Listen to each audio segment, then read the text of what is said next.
Assalamualaikum warahmatullahi wabarakatuh. Alhamdulillah, wassalatu wassalamu ala rasulillah wa ala alihi wasahbihi Muhammad abdu. Pada kesempatan kali ini saya akan menyampaikan satu materi singkat mengenai diam. Ada sebuah hadis yang berbunyi an Anas radhiyallahu anhu qala Rasulullah sallallahu alaihi wasallam as-samtu hikam wa qalil fa'ila akhadha min Baihaqi bi sanad fi syu'ab bi sanad dhaif sahaha annahu qaulin min Luqman al-Hakim. Dari Anas radhiyallahu anhu dari Rasulullah SAW bersabda, diam adalah hikmah dan sedikit melakukannya. Dikeluarkan oleh Imam Al-Baihaqi dalam kitab Syu'ab al-Iman dengan sanad dhaif, namun sebagian ulama membenarkan bahwasanya ini adalah perkataan dari Luqman al-Hakim. Sebelumnya saya akan memberitahu siapa Luqman al-Hakim. Luqman al-Hakim adalah seorang yang ma'ruf yang Allah Subhanahu wa taala sebutkan namanya dalam Al-Qur'an. Namun ada sebuah khilaf di antara kalangan ulama, apakah dia seorang nabi atau bukan. Namun jumhur atau kebanyakan dari ulama mengatakan bahwasanya dia bukanlah seorang nabi, melainkan seorang yang soleh yang memiliki kata-kata bijak, dan di antara kata-kata bijak yang dimiliki adalah as-samtu hikam wa qalil fa'ilu, diam adalah hikmah dan sedikit lakukannya. Walaupun dengan sanad yang dhaif, namun intinya sang perawi menyatakan bahwasanya dia betul mulia karena diam adalah hikmah. Kalau orang-orang berbangga dengan perkataannya, maka kita bisa jadi berbangga dengan diam kita. Kan sebagian orang law kana kalamu min fiddah lakana as-sukutu min dhahab. Seandainya berbicara terbuat dari perak, maka diam terbuat dari emas. Lisan adalah sesuatu yang sangat berbahaya. Ia bisa membuat seorang masuk surga yang mudah, dan juga bisa membuat seorang masuk neraka yang mudah pula. Dalam sebuah hadis, ketika Rasulullah SAW bersabda kepada Mu'adz bin Jabal radhiyallahu anhu, Rasulullah bersabda, "Wahal kufa alaika hadha?" Dia bilang saat ini, maka Mu'adz menjawab, "Wahlakubunna ya Rasulullah, wahlakubunna finnari ala wujuhihim." Wahlakubunnas ya Rasulullah, wa inna lam akhudhu bima natakallam bih. Wahai Rasulullah, apakah seorang akan disiksa karena perkataannya?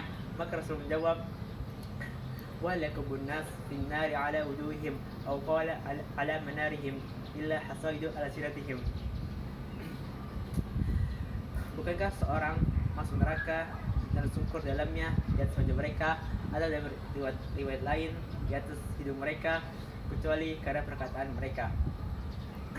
Dan seorang ulama yakni Fudayl bin Iyad rahimahullah taala, dia pernah berkata, man adda kalamuhu min amalihi qala kalamuhu fima la ya'ni. Seandainya seorang menganggap perkataannya adalah perbuatannya, maka ia akan meninggalkan bicaraan yang tidak bermanfaat baginya.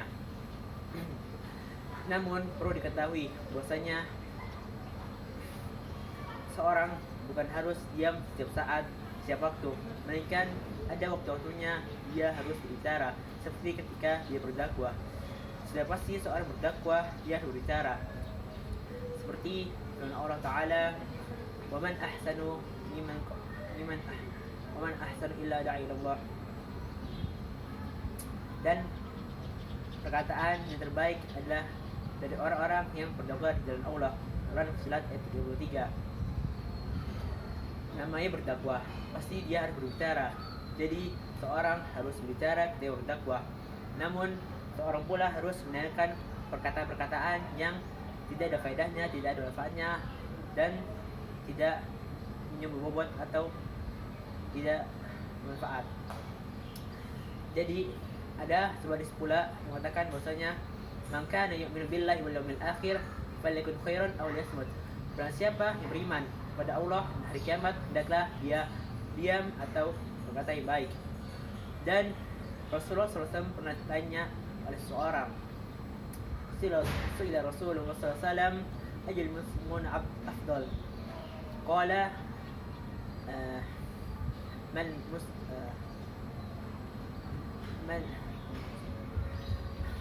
Rasulullah pernah ditanya oleh seorang muslim mana yang afdal, maka Rasulullah SAW bersabda, seorang muslim yang selamat dari kejahatan tangan dan lisannya. Dan seorang penyair pula pernah berkata, jarahatus sinan lahal ti'am wala yaltamu jarahatus lisan. Luka dari sayatan pedang masih bisa disembuhkan, namun luka dari sayatan lisan terkadang tidak bisa disembuhkan. Kenapa? Karena kadang sayatan dari sebuah pedang masih bisa kita sembuhkan, mungkin dengan cara diobati atau diperban atau semisalnya. Namun terkadang sayatan dari lisan ia akan mengenai hatinya, dan kemudian hati akan merasa luka, dan ketika hati sudah terasa luka, maka terkadang sulit untuk melepaskannya. Dan terakhir, saya ingin mengingatkan bahwasanya hendaklah seorang untuk menjaga perkataannya, ataupun bila dia tidak bisa menjaga perkataannya, hendaklah dia cukup untuk diam. Mungkin sekian dari saya. Assalamualaikum warahmatullahi wabarakatuh.